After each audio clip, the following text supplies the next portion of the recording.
Hey, what is up, guys? So, this video was sponsored by.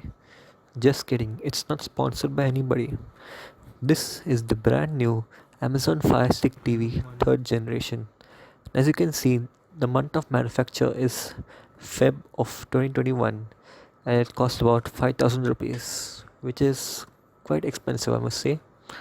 Also, taking a look at all the specifications, we can see that it has a quad-core full HD display, not 4K, and also has 8 GB of internal memory, but only 5 GB is available for these apps that you can download, as you can see right here. On the side, we can see everything that is included. Once again, this is the third generation Amazon Fire Stick TV. Let's go ahead and jump right into the box. Now, I must say the unboxing experience is really good. And once again, we get a look at the Amazon logo, and all the items are very neatly stocked in the box. Now we get a look at this HDMI to HDMI connector. I'll explain in the next video why this is really important. Then in our next item will be this remote.